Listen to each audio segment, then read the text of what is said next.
하겠습니다. 자, 시편 31편.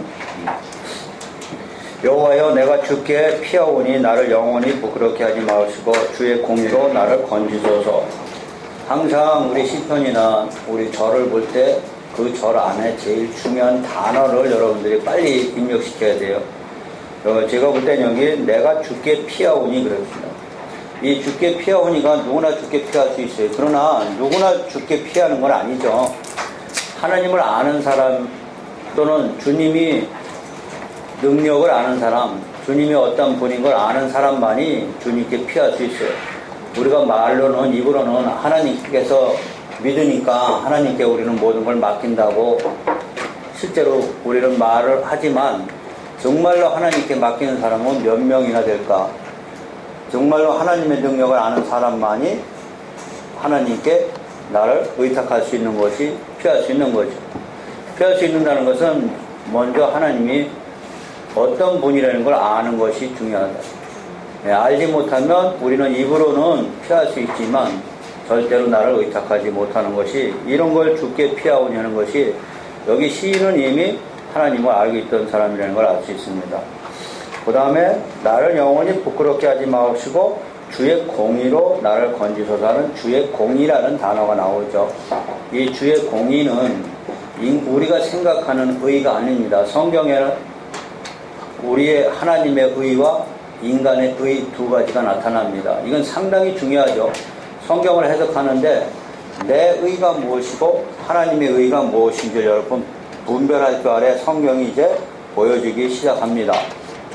이건 상당히 중요한 말씀이에요. 의라는 것이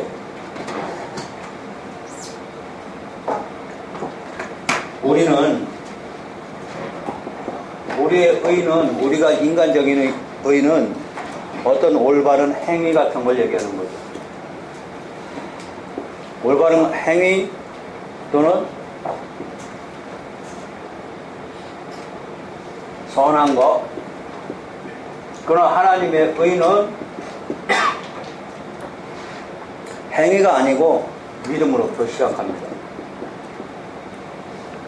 이것이 분별이 안 하면 우리 의가 행위이기 때문에 성경을 전부 다 공의하면 우리는 전부 인간의 의로 전부 생각하기 때문에 성경이 잘 안 읽혀지는 거죠. 우리의 의와 하나님의 의는 전혀 틀립니다. 하나님의 의는 인간의 죄를 덮어주는 것이 하나님의 의예요. 인간은 죄를 덮어주는 게 아니고 죄를 들춰내죠. 인간은 사람의 죄를 절대 덮어줄 수 없어요. 누가 조금만 잘못하면 그 잘못한 것을 드러내는 것이 우리는 의롭다고 생각하죠. 그러나 하나님은 그걸 덮어준다고.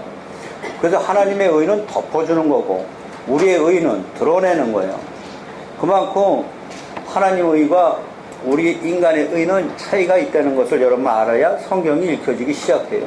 이것이 성경 전체로는 이게 뭐예요? 율법이죠. 율법이라는 건 법을 통해서 우리의 죄를 깨닫게 하는 거죠.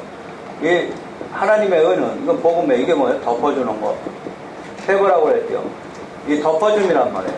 그만큼 하나님의 의와 인간의 의를 여러분이 구분을 잘 할 줄 알아야 신앙생활에 도움이 됩니다. 내가 내 의를 나타내는지 아니면 내가 하나님의 의를 나타내는지, 이것이 신앙생활에 중요해요. 내 의를 나타내는 게 이스라엘 백성들이에요. 이스라엘 백성들은 율법을 열심히 지킴으로써 하나님 나라에 갈 수 있다고 생각했어요. 다시 말하면 인간의 의로 하나님 나라에 갈 수 있다고 생각했다고요. 우리도 지금 이렇게 생각하고 있거든요. 하나님, 내 의로, 인간의 의로는 절대로 하나님 나라 갈 수 없어요. 창세기에서 보여준 게 11장 뭐 했어요? 바벨탑 쌓. 바벨탑 쌓죠? 바벨탑 쌓은 게 뭐 쌓은 거예요? 내 의로 하늘나라에 갈 수 있다는 걸 보여준 건데 하나님이 어떻게 해요? 무너뜨리죠.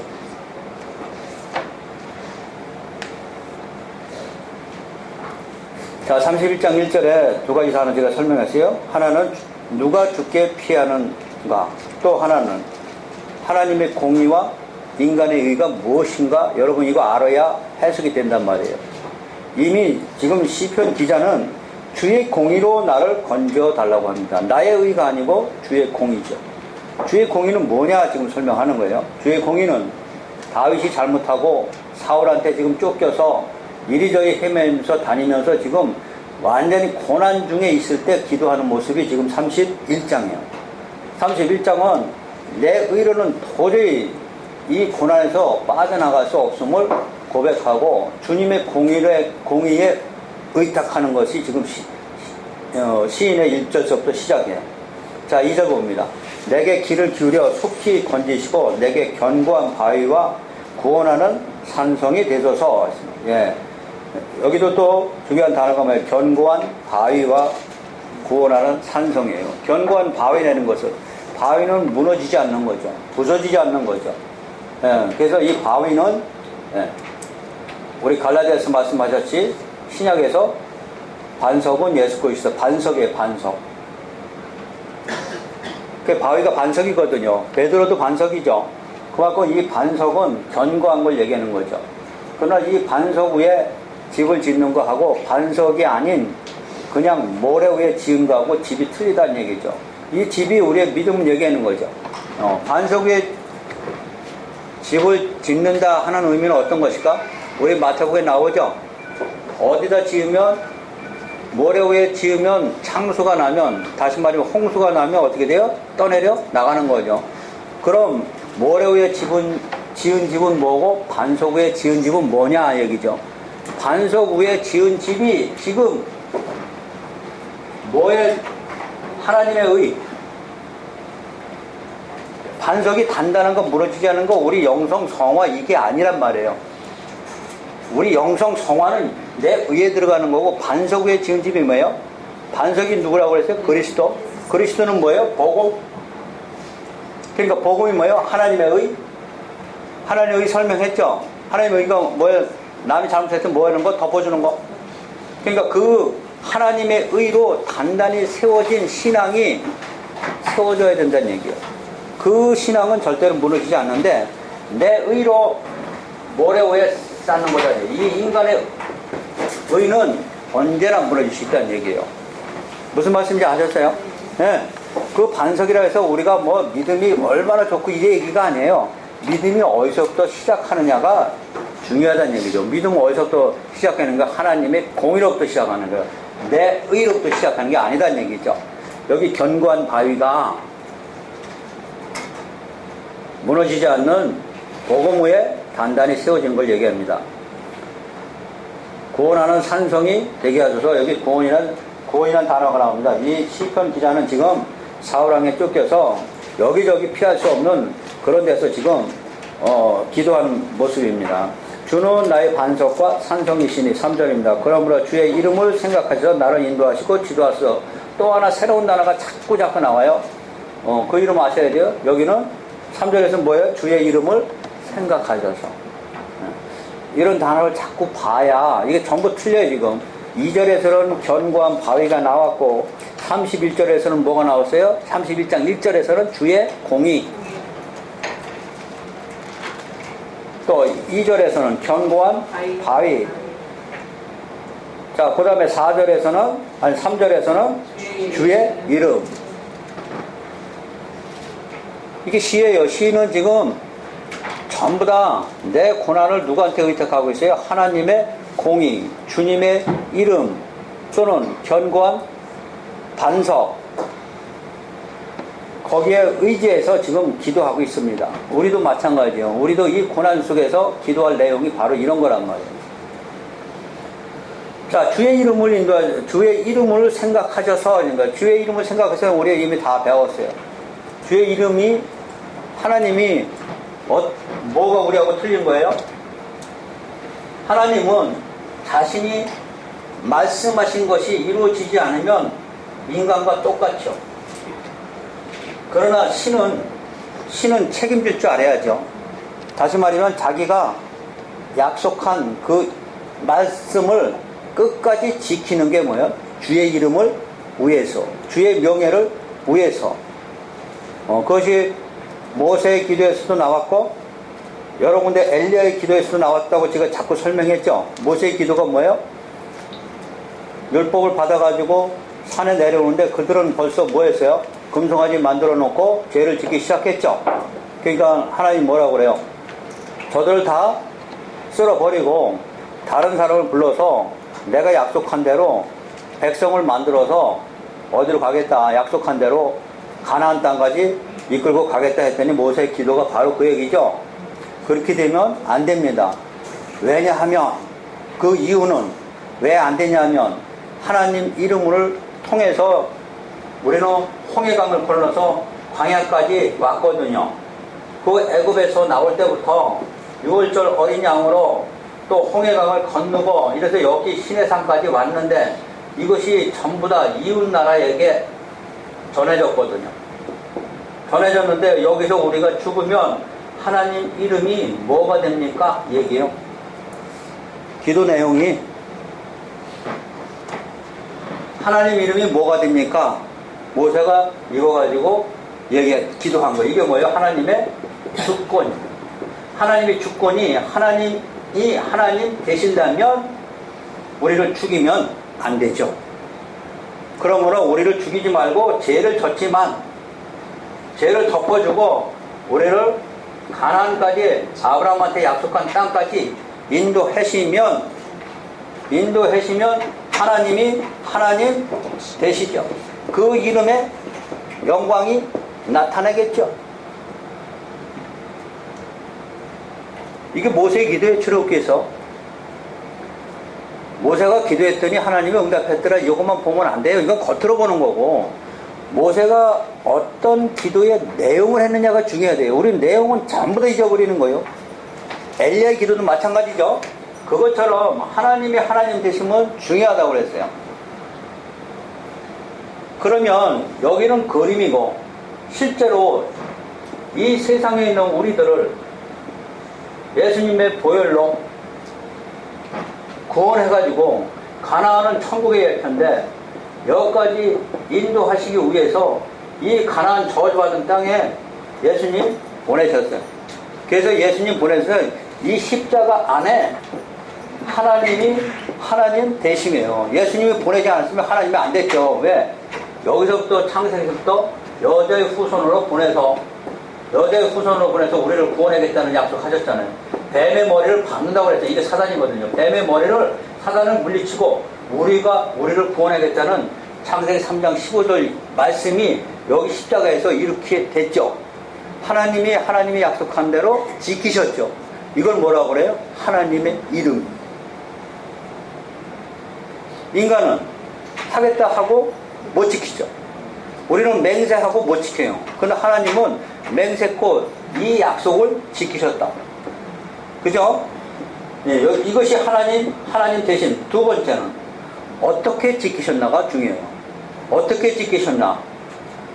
사실은 우리가 죽어야 되는데 대신 하나님 자신인 그분이 우리를 위해서 죽으셨다.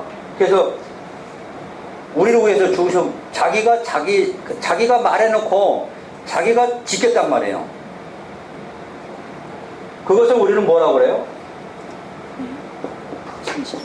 아니, 하나님의 사랑이 어떻게 있다? 십자가에 어떻게 돼요? 나타내시며. 예. 안 지켜도 그만인데 자기 이름을 지킨 것이 하나님 되심이고, 근데 이 약속이 우리를 위해서 자기 자신을 십자가에 내어주신 바가 하나님의 사랑이 나타났대요. 이것이 상당히 중요합니다. 예. 이것이 뭐예요? 하나님의 공의. 이 단어 하나하나 여러분 해석할 줄 알아야 이 전체 성경 볼 줄 알게 돼요. 이 단어 모르면 읽고 그냥 지나가는 거예요. 하나님의 공의에 부탁했다. 공의가 뭔데?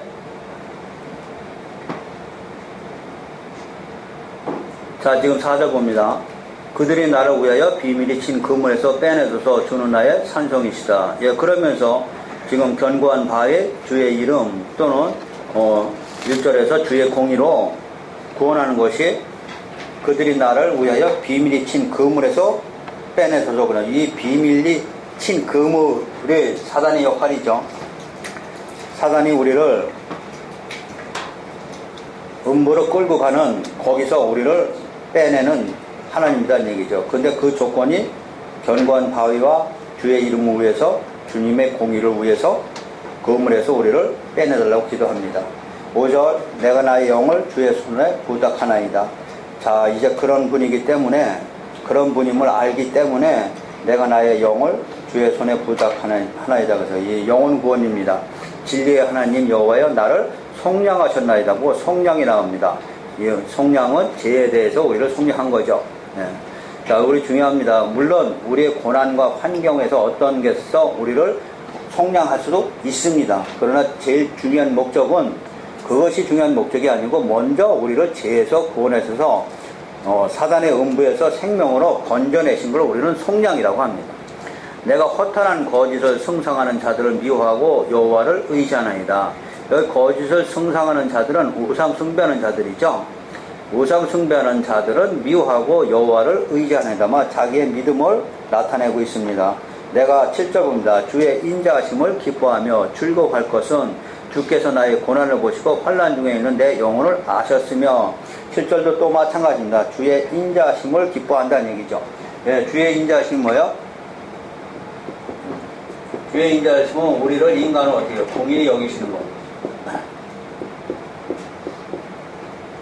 불쌍히 여기시는 것.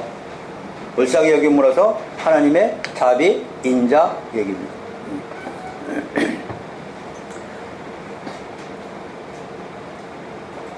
7절 중에 단어는 내 영혼을 아셨으며 된다. 내 영혼. 자, 8절 나를 원수의 수중에 가두지 아니하셨고 내 발을 넓은 곳에 세우셨습니다 하면서 드디어 자기는 지금 1절부터 4절까지 기도했습니다. 기도한 내용은 우리가 자세히 보면 또 설명하지만 주님의 공의, 그 다음에 두 번째가 반석, 변하지 않는 것, 반석, 세 번째가 주의 이름, 주님의 주권에 대해서 기도했습니다. 기도하고 나서 4절서부터 지금 8절까지는 구원에 대한 확신입니다. 이런 하나님이기 때문에 나를 절대로 여기서 구원하시겠다는 확신에 의해서 그는 내 영혼까지 전부 다 하나님 앞에 맡겼습니다. 자, 9절 봅니다. 여호와여 내가 고통 중에 있사오니 내게 은혜를 베푸소서. 내가 근심 때문에 눈과 영혼과 몸이 쇠하였나이다. 고통의 호소죠. 이 9절부터 18절까지는 고난 속에 있는 우리들을 위해서 자신이 하나님께 내놓고 기도하는 겁니다. 10절 내 일생을 슬픔으로 보내며 나의 연수를 탄식으로 보내며 내 기력이 나의 제약 때문에 약하여지며 나의 뼈가 쇠하도다. 그죠? 일생을 슬픔, 나의 연수는 나의 해입니다. 장수, 우리 생명이죠. 매년마다 탄식으로 보내고 내 기력이 나의 제약 때문에는 거죠. 여기 중요한 단어 제약 때문에. 뭐 때문에요? 제약 때문에 약하여지며 나의 뼈가 쇠하도이시다. 자, 11절 내가 모든 대적들 때문에 욕을 당하고 내 이웃에게는 심히 당하니 내 친구가 놀라고 길에서 보는 자가 나를 피하였나이다. 이 11절은 내 이웃에게 심히 당하니 하면서 우리들 자신도 물론 하나님을 믿으면서 영혼 때문에 하나님을 믿으면서 핍박받는 사람도 많이 있을 것입니다. 그러나 이제 11절부터는 다윗이 11절부터는 예수님이 십자가에 죽이시기 전까지 자기 형제들한테 자기 이웃한테 멸시당하고 있는 것이 조금 깊어지고 있습니다. 시편 기자는. 그래서 여기 11절부터는 메시아의 고난입니다. 11절부터는 내가 모든 대적들 때문에 욕을 당하고 내 이웃에게는 심히 당하니 내 친구가 놀라고 길에서 보는 자가 나를 피하였나고 예수님의 여기다 메시아의 고난을 우리는 봅니다. 12절 내가 잊어버린 바 됨이 죽은 자를 마음에 두지 아니하고 깨진 그릇과 같으니이다. 내가 잊어버린 바 됐다는 것은 하나님이 버리신 걸 얘기합니다. 그 십자가에서 예수님이 엘리 사막다니 하면서 어찌하여 나를 버리셨나이까 하면서 하나님께 기도하는 장면 여러분 보셨을 거예요. 그것이 하나님부터 잊어버린 바 됐다고 그렇습니다. 자, 어찌해서 나를 버리셨나이까 하고 중요한 단어 나왔죠. 그것이 어찌해서 버린 거 여러분 아셔야 돼요. 우리는 그냥 읽으면 안 되죠. 이 본문은 상당히 중요해요. 어찌해서 하나님이 예수님을 버렸는지 여러분 그것이 알아야 됩니다. 우리의 죄악 때문이죠. 자 13절 봅니다. 내가 무리의 비방을 들었으므로 사방이 두려움으로 감사했나이다. 그들이 나를 치려고 함께 의논할 때 그들은 예수님을 십자가에 달아놓고 그들은 함께 의논했습니다. 저가 과연 엘리야냐 선지자냐 하나님의 아들이냐 하나님의 아들이면 십자가에서 한번 내려와봐라 하고 비방하고 놀려댔습니다. 그랬더니 감사했나이다. 그들이 나를 치려고 함께 의논할 때 내 생명을 빼앗기로 깨어있나이다.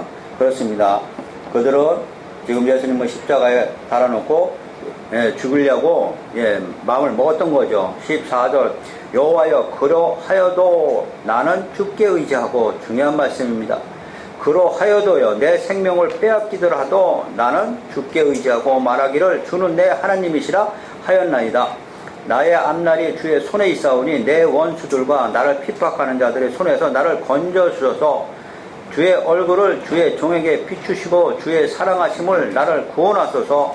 여호와여 내가 주를 불러싸오니 나를 부끄럽게 하지 마시고 악인들을 부끄럽게 하사 수월에서 잠잠하게 하소서. 교만하고 완악한 말로 무례히 의인을 치는 거짓 입술이 말 못하는 자가 되게 하소서 하면서 자신이 사망의 음침한 골짜기에 생명을 빼앗길지라도 하나님은 내 기도를 들어주셔서 하고 지금 요나서인가요? 요나가 고래 뱃속에 들어가서 그죠? 고래 뱃속에 들어가서 뭐 했어요?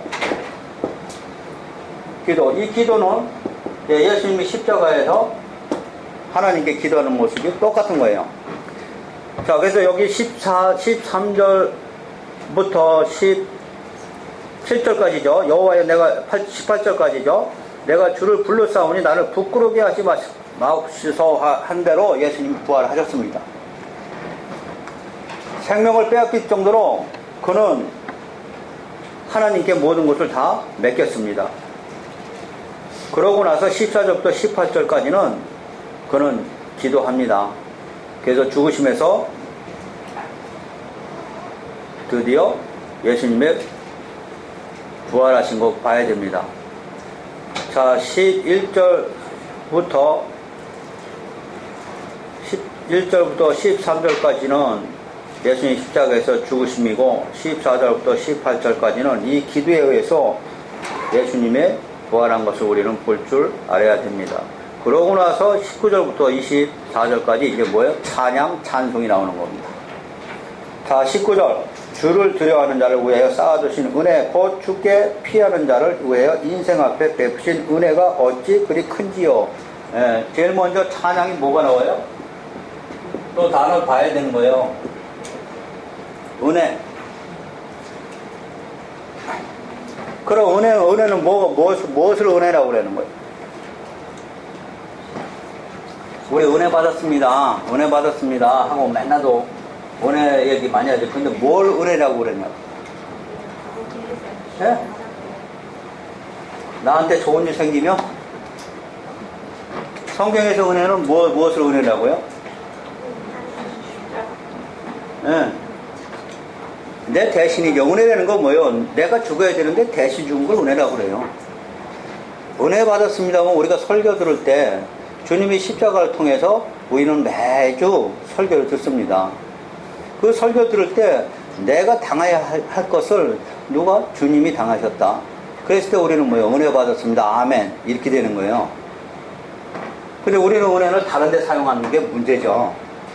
여기 지금 11절부터 13절 예수님의 죽으심이라고 봤어요. 14절, 18절 지금 기도한 대로 예수님이 부활하셨고 그러므로서 어떻게 19절 우리한테 뭐가 됐어요? 은혜. 자, 20절 주께서 그들을 주의 은밀한 곳에 숨기사 사람이 깨에 벗어나게 하시고 비밀이 장막에 감추사 말다툼에 면하게 하시리라. 비밀이 장막이요. 이 은밀한 곳에 숨기사 누구를? 우리들을. 주께서 우리를 어디에 숨겨요? 은밀한 곳에. 비밀의 장막. 은밀한 곳이 어디고? 비밀의 장막.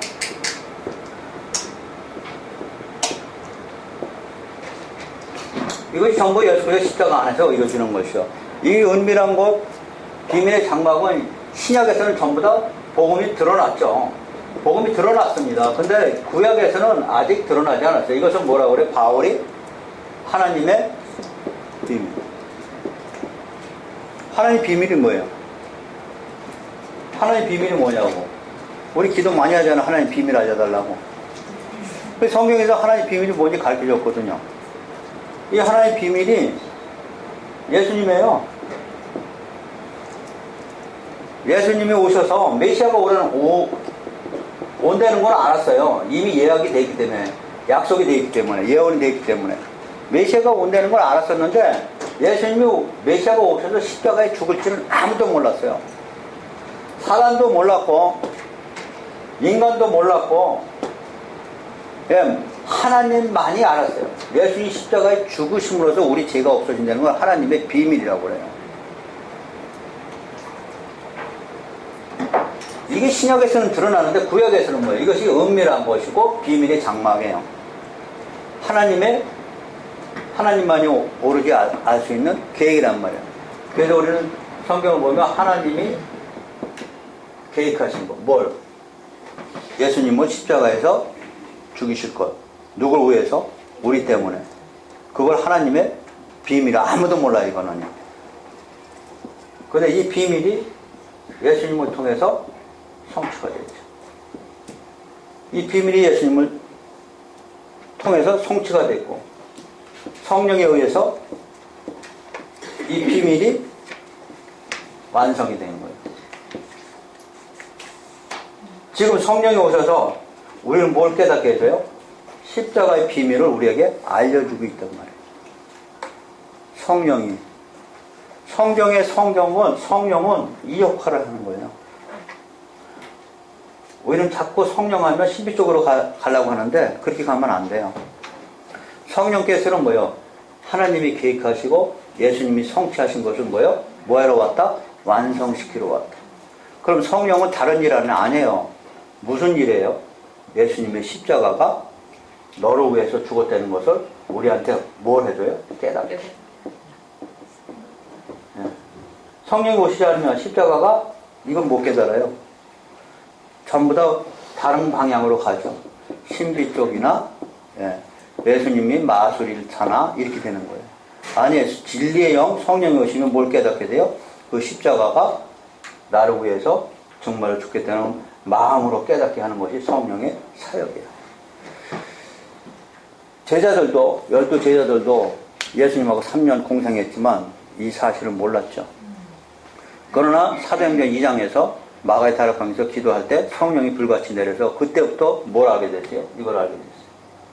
이걸 알게 됨으로써 이 복음을 목숨 걸고 전하기 시작한 사람이 12사도예요. 우리도 마찬가지예요. 지금도 하나님의 종될 분들은 성령이 오셔서 뭘 깨닫게 해줘요? 이걸 깨닫게 해서 뭘 전해요? 복음. 똑같은 거예요. 무슨 말씀인지 아셨죠? 네. 이게 성경 전체예요. 자, 그것처럼 지금 20절은 은밀한 곳에 숨기고 비밀의 장막 설명했습니다. 21절 여호와를 찬송할지어다 견고한 성에서 그의 놀라운 사랑을 내게 보이셨습니다. 이거 설명했어요.